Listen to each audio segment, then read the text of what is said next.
Silence is not the absence of power, yet it is treated as weakness. What remains unspoken often carries more weight than what is expressed, but the mind resists this idea. It expects power to announce itself. It expects force to be visible. It expects movement, reaction, proof, and when none arrives, discomfort follows. There is a tension that appears when a response is withheld, not because nothing is happening, but because too much is happening internally to be reduced to sound. The paradox forms here. Silence looks empty from the outside while it becomes dense within. The moment words are not released, attention turns inward. Pressure accumulates. Meaning condenses. The mind notices how quickly it wants to fill the gap, how urgently it wants to restore equilibrium through noise. The impulse to speak is rarely about communication. It is about relief. Saying nothing interrupts that relief. In the absence of response, interpretation expands. Others project. Expectations multiply. Control seems to shift away from the one who remains quiet, yet something subtler occurs. The frame changes. The pace slows. Time stretches around the unsaid. Silence does not argue. It does not defend. It does not clarify. That is precisely why it unsettles. It removes the familiar signals used to measure intent. Without those signals, certainty erodes. The mind dislikes erosion. There is an assumption that expression equals honesty, that withholding equals avoidance. But silence is not a refusal to engage. It is engagement without display. It is presence without performance. This contradiction is difficult to hold. When nothing is said, the internal narrative grows louder. Thoughts echo against themselves. The urge to resolve the tension becomes physical. Muscles tighten. Breathing adjusts. The body reacts as if something essential is being denied, yet nothing external is happening. Power is usually associated with action that alters the environment. Silence alters perception. Instead, it shifts focus inward, forcing observation where reaction would normally suffice. This is not comfortable. It removes the familiar sequence of stimulus and response. The absence of words creates a vacuum that reveals dependence on them. There is a subtle dominance in not rushing to explain, not because explanation is inferior, but because timing dictates impact. Silence delays meaning. Delay introduces uncertainty. Uncertainty exposes vulnerability. This exposure is mutual. To say, nothing is to allow ambiguity to exist without correction. The mind wants to collapse ambiguity into clarity as quickly as possible. Silence refuses that collapse. It keeps possibilities open, unresolved, unstable. The paradox deepens here. Silence feels passive, yet it demands restraint. It appears empty, yet it requires constant internal regulation. It looks simple, yet it is complex to sustain. The effort is invisible. In that invisibility, power is often misread. The quiet presence is mistaken for absence. The withheld response is interpreted as lack rather than choice. This misinterpretation is part of the structure. Silence does not correct misunderstanding. It allows it to unfold. This allowance creates distance. Distance creates space. And in that space, assumptions reveal themselves. The unsaid becomes a mirror rather than a message. The mind recognizes this only partially. It senses control slipping, then realizes control was never located in speech alone. It was in the decision to engage at all. Silence exposes that decision. The unresolved tension remains. The words stay suspended. Meaning waits without guarantee. Nothing is concluded. Silence begins as a decision, but it quickly becomes a system. Once the choice not to speak is made, the mind does not rest. It reorganizes. Attention shifts from the external exchange to internal monitoring. Every sensation, every impulse, every micro-adjustment becomes more noticeable. The absence of output increases. Sensitivity to input. Perception tightens. Without words moving outward, thought circulates inward. The mind starts narrating itself. It observes the urge to explain, then observes the observation. This layered awareness creates a closed loop. Nothing escapes it. Everything is reviewed. The internal voice grows structured. It starts categorizing what could be said, what should not be said, what might be misunderstood, what might reduce tension. Each option is evaluated and then withheld. Regulation replaces expression. This regulation is not neutral. It consumes resources. Emotional signals still arise, but they are intercepted before they reach the surface. The body registers them anyway. There is a slight delay between sensation and acknowledgement. That delay becomes habitual. Over time, it feels like control, even when it is effort. Silence demands constant calibration. The mind tracks timing. It tracks facial tension. It tracks breathing. It tracks the reactions of others. Without responding to them, this creates a split focus. One part observes the external environment. Another part manages the internal response. Neither fully relaxes. Narration continues internally because it has nowhere else to go. The story that would normally be shared is instead refined. Edges are smoothed. Contradictions are examined. Justifications are rehearsed and discarded. Silence forces coherence because incoherence cannot be released. This process feels orderly. It also feels, confining. Emotional self-regulation under silence is not about suppression alone. It is about containment. Feelings are allowed to exist, but only within strict boundaries. They are acknowledged privately, then neutralized before they gain momentum. The mind learns how to dampen intensity without eliminating awareness. This creates a controlled internal climate. Calm appears stable. Reactivity decreases. From the outside, this looks like composure. From the inside, it feels like constant vigilance. The absence of speech removes one of the primary release mechanisms. Without that release, pressure redistributes. It settles into posture, breath, muscle tone. The body becomes the outlet the voice would have been. This redistribution is subtle, but cumulative. Perception of time changes. Moments stretch because nothing punctuates them. Silence removes markers. Without verbal transitions, experiences blend together.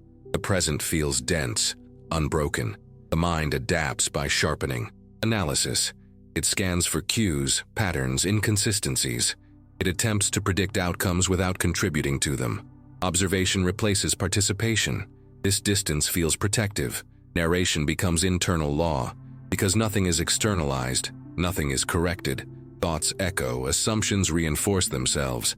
The internal voice gains authority through repetition. Silence does not challenge the narrative, it shelters it. Self-regulation tightens further. Emotional range narrows not by force but by efficiency. Extremes are seen as wasteful. Neutrality becomes default. This is not numbness. It is precision. Yet precision requires constant adjustment. The mind remains active, even when nothing is happening. It waits. It holds. It monitors for signals that justify breaking the silence. Until then, it stays contained. Containment feels safe. It also feels enclosed. Over time, the internal system becomes self-sustaining. Silence no longer feels like a choice. It feels like structure. Speaking would disrupt the balance that has been built. The boundary moves inward. The world remains accessible but filtered. Responses are pre-processed and rarely approved. Expression becomes an exception rather than a norm. The internal space grows quieter, but also narrower. Thought circulates within defined limits. Emotion is experienced under supervision. Nothing escapes. The silence holds everything inside it. The conflict begins quietly, before it is recognized as conflict at all. An impulse forms, small and precise. A thought wants motion. A feeling wants alignment. The body prepares for expression before permission is granted. This preparation is automatic. It does not ask whether the response fits the image that has been constructed. The image arrives next. It is refined, controlled, measured. It knows how it should appear. It knows what is acceptable. It knows what must remain hidden. When the impulse surfaces, the image evaluates it instantly. Most impulses fail. The evaluation. This is where instability begins. Not because impulses are strong, but because they are persistent. They do not require approval to exist. They continue to arise even when denied passage. Each denial adds tension, not drama, but friction. Suppression is framed as discipline, as maturity, as restraint. The language used to justify it is calm, rational. The conflict is not named because naming would imply disorder, yet the system feels it. The impulse does not disappear. It compresses. It shifts shape. It looks for indirect release, a slight change in posture, a pause held too long, a neutral response that carries weight it was not meant to carry. The self-image monitors these leaks. Control tightens in response. Standards become sharper. The acceptable range narrows. The image demands consistency because inconsistency threatens exposure. Silence becomes a tool to preserve coherence. But coherence is fragile. Each suppressed impulse leaves a trace, not a memory, but a residue. The mind remembers what was not allowed. It catalogs the denied responses as potential risks. Over time, this catalog grows dense. The effort to maintain the image increases. Impulse and image begin to feel misaligned, not opposed, but incompatible. One moves quickly. The other requires delay. One is reactive. The other is curated. Silence is used to slow the impulse long enough for the image to intervene. This delay creates strain. The body registers the strain before the mind acknowledges it. There is a sense of holding back without release. Energy circulates without direction. The system remains alert even in stillness. Control feels active, not settled. The mind frames this as strength. It points to the absence of mistakes, the lack of visible reaction, the maintained neutrality. These are taken as evidence of mastery, but mastery requires stability. This state requires constant correction. Each moment of silence contains a negotiation. The impulse presents itself. The image evaluates. The response is withheld. This sequence repeats without rest. There is no resolution, only postponement. Postponement accumulates pressure. The self-image becomes more rigid to compensate. It must remain intact. It must justify the effort. It must explain why silence is preferable to expression. The explanation reinforces the image, but distances it further from impulse. Distance increases tension. The impulse begins to feel intrusive, not because it is inappropriate, but because it threatens order. It is treated as something to manage rather than understand. Suppression becomes automatic. Automatic processes are efficient. They are also blind. The mind notices occasional fractures, moments where silence feels heavier than intended, where restraint feels forced, where neutrality feels strained. These moments are quickly corrected. The image absorbs them and tightens further. Control does not collapse. It flickers. The instability is subtle. It does not announce itself. It appears as fatigue, as irritability without cause, as a sense of being slightly misaligned with the moment. These signals are ignored because they do not fit the image. Silence continues. Impulse remains active beneath it. The self-image remains vigilant above it. The space between them narrows, then widens, then narrows again. There is no equilibrium. The system holds, but it does not rest. Control persists, not as confidence, but as maintenance. Each withheld response reinforces the structure while increasing the cost. The silence feels intact, yet something inside it feels uneven. The fracture does not open. It spreads. The pattern is sustained by a belief that rarely speaks its name. It does not announce itself as a rule. It operates as an assumption. Quiet, persistent. It suggests that safety exists in restraint, that exposure invites loss, that expression carries risk disproportionate to its reward. This belief does not feel imposed. It feels earned. It formed gradually, through observation rather than instruction. Moments where restraint preserved order. Moments where silence prevented escalation. These moments accumulated without ceremony. Over time, they began to resemble proof. The belief learned to protect before it learned to explain. Silence became associated with control, not because control was always present, but because harm was often absent. The absence was interpreted as success. The mind rarely questions what does not break. This belief does not claim that expression is wrong. It claims that expression is unpredictable. It treats unpredictability as threat, not dramatic threat, structural threat. Order is valued more than release. The belief frames silence as containment and containment as care. It suggests that holding things in is not denial but responsibility, that moderation is not fear but intelligence. These ideas settle deeply because they sound reasonable. They do not feel like constraints. The belief operates by narrowing attention. It highlights potential consequences while dimming potential relief. It emphasizes control over authenticity, stability over alignment, not because authenticity is rejected, but because it is seen as fragile. Fragility is treated as liability. This belief protects the system from disruption. It keeps emotional volatility low. It prevents situations from escalating beyond management. It creates predictability. Predictability reduces anxiety. Reduced anxiety feels like safety. Safety becomes the central value. There is no judgment in this structure. The belief is not hostile. It is cautious. It learned caution early and applied it broadly. It does not seek dominance. It seeks continuity. Continuity feels like survival. The belief assumes that silence preserves relationships, preserves self-image, preserves internal balance. It assumes that once something is said, it cannot be retrieved. Words are treated as irreversible actions. Silence is treated as reversible. This symmetry reinforces restraint. The belief does not demand perfection. It demands vigilance. It asks the system to monitor impulses, filter reactions, and maintain composure.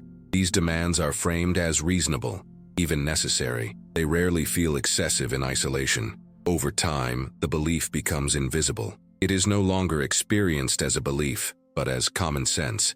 Alternatives are not rejected. They are simply not considered. Expression becomes hypothetical. The belief also carries a quiet fear, not of speaking but of misalignment, of saying something that reveals inconsistency, of exposing internal conflict. Silence is seen as a way to keep contradictions private. Privacy is equated with control. This belief does not deny internal experience. It allows it, but confines it. Feelings are permitted as long as they remain unobservable. Thoughts are explored as long as they do not demand action. The boundary is firm, but unspoken. Because the belief is protective, it resists scrutiny. Questioning it feels destabilizing. It has prevented damage in the past. It has reduced regret. It has maintained order when disorder was possible. These outcomes are remembered. What is less visible is what was never tested. The belief does not track what might have emerged through expression. It only tracks what was avoided. Avoidance feels like success when harm does not materialize. The belief grows stronger through absence. It does not collapse under pressure. It adapts. When silence feels heavy, it reframes the weight as discipline. When restraint feels tiring, it reframes fatigue as maturity. Reframing sustains coherence. The belief does not claim certainty. It tolerates doubt, but it treats doubt as another reason to remain quiet. If outcomes are unclear, silence feels safer than speech. Safety remains the anchor. There is no clear moment where this belief can be isolated. It is woven into perception. It shapes what feels appropriate, what feels excessive, what feels risky. It guides decisions before they feel like decisions. It feels neutral. Yet neutrality is not absence. It is alignment with a value that prioritizes preservation over movement. The belief does not insist that silence is always correct. It insists that silence is rarely wrong. That distinction matters. The belief continues to operate quietly. It holds the pattern in place without force. It offers protection without guarantee. It feels reliable, even as subtle questions begin to form around its edges. Those questions remain unanswered. The belief holds, but it does not fully explain itself. Uncertainty lingers beneath its calm. The cost does not arrive suddenly. It accumulates. There is no moment of collapse, no clear signal that something has been lost. The system continues to function. Silence continues to protect. Control remains intact. From the outside, nothing appears to deteriorate. Internally, something thins. Over time, the effort required to maintain restraint increases slightly, then steadily. What once felt natural now requires attention. What once felt automatic now needs monitoring. The system compensates without complaint. This compensation becomes routine. Emotional range narrows without announcement. Not because feeling disappears, but because fewer feelings are permitted full presence. Intensity is filtered early. Curiosity is softened. Urgency is delayed until it loses force. Experience becomes smoother, but less textured. The mind notices fewer peaks and fewer disruptions. Calm is consistent. Predictability is high. These qualities are interpreted as stability. Yet within this stability, engagement subtly declines. Not disengagement from the world, but from immediacy. Moments pass without leaving residue. Conversations conclude without echo. Decisions are made without internal friction, but also without internal resonance. The system operates efficiently, but quietly. Silence continues to work. The body adapts to this long-term mind containment. Tension settles into familiar places. Breathing patterns normalize around holding. Stillness becomes practiced. Movement becomes economical. There is no pain demanding attention. The internal narrative remains coherent. The self-image stays intact. The belief that restraint is protective remains unchallenged. These structures prevent crisis. They also prevent depth. Depth requires exposure. Over time, the system begins to forget the sensation of unfiltered expression. Not consciously. There is no nostalgia. There is only a subtle unfamiliarity when impulse arises with strength. Strong impulses feel disproportionate. They are treated as anomalies rather than signals. The system corrects them quickly. Silence absorbs them. Order is restored. The moment passes. What does not pass is the cumulative absence of release. This absence does not announce itself as loss. It appears as neutrality extending too far, as interest fading faster than expected, as satisfaction arriving without fullness. The system registers efficiency, not fulfillment. There is a quiet erosion of spontaneity, not the reckless kind, but the responsive kind, the kind that adjusts in real time, the kind that allows alignment without rehearsal. Rehearsal has replaced response. The mind remains sharp, judgment remains sound, control remains reliable. These strengths mask the cost. They justify the structure that produced them. The system appears successful, yet something internal has been minimized to maintain that success. The reduction is subtle. It is framed as maturity. It is praised internally as composure. No one mourns it because it is unnamed. The silence that once felt spacious now feels functional. It performs its role without inviting exploration. It no longer feels like a choice. It feels like maintenance. Maintenance consumes attention quietly. The system spends more time preserving itself than experiencing itself. This trade-off is not evaluated. It is assumed. Necessary. The belief still holds. But the internal environment feels thinner. Not empty, not distressed, simply reduced. The loss is not dramatic enough to demand change. It is not painful enough to provoke action. It is quiet enough to coexist with daily functioning. That is what allows it to persist. There is a moment, brief and easily dismissed, when the system notices that something is missing. Not something specific, not a memory, just a sense that experience used to feel denser. The moment passes. Silence continues to hold everything in place. The cost remains unaccounted for, but it is no longer invisible. It is faintly recognized, then set aside. Nothing breaks. Something fades. Awareness does not arrive as control. It arrives as distance. Not distance from others, but from the internal machinery that has been running uninterrupted. The silence remains. The restraint remains. What changes is the angle from which they are observed. The system notices itself. This noticing is not intervention. It does not interrupt the pattern. It does not challenge the belief. It simply creates a small gap between impulse and response, image and regulation, silence and justification. In that gap, something shifts. The mind becomes aware of how often silence is chosen without deliberation, how quickly restraint activates, how rarely expression is even considered. This awareness does not feel liberating. It feels neutral, almost clinical. There is no urgency to change. Awareness does not dismantle the structure. It reveals its shape. It shows how containment became default, how protection became identity, how safety became value rather than condition. The belief remains intact. What changes is its authority. The system begins to register that silence is not inherently powerful. It is situational. It carries weight because it is chosen, not because it is constant. When it becomes constant, its meaning flattens. This realization does not demand action. It introduces perspective. Impulse still arises. The self-image still evaluates. Silence is still applied. But now there is recognition of the process. The sequence is seen as a mechanism rather than a truth. Seeing does not equal freedom. The internal climate remains controlled. The emotional range remains narrow. The costs identified earlier do not disappear. Awareness does not refund what was eroded. It does not restore what was minimized.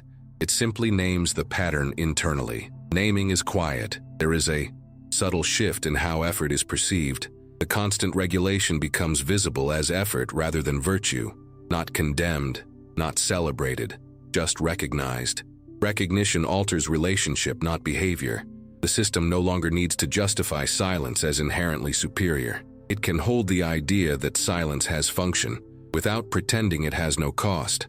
This balance is unstable, but real. Ambivalence is allowed. The belief that restraint equals safety is no longer absolute. It is contextual. In some moments it protects. In others it preserves at the expense of contact. This nuance does not resolve the tension. It complicates it. Awareness introduces choice only in theory. In practice, habits remain strong. The system does not suddenly speak more. It does not suddenly release impulse. It continues as before, but with a faint awareness of alternatives. Alternatives remain distant. This distance is important. It prevents reactionary change. It avoids replacing one rigid structure with another. Awareness does not rush to correct. It watches. Watching requires patience.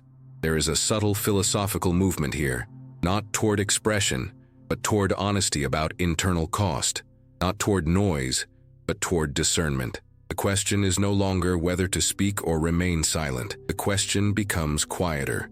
It asks whether silence is being used to avoid uncertainty or to hold it. This question is not answered. It does not need to be answered immediately. Awareness allows it to exist without resolution. The system is capable of holding unresolved questions. It has been holding unspoken content for a long time. This is familiar terrain. What is unfamiliar is allowing the question to face inward rather than outward, not asking what silence achieves externally, but what it maintains internally. This inward orientation does not demand action.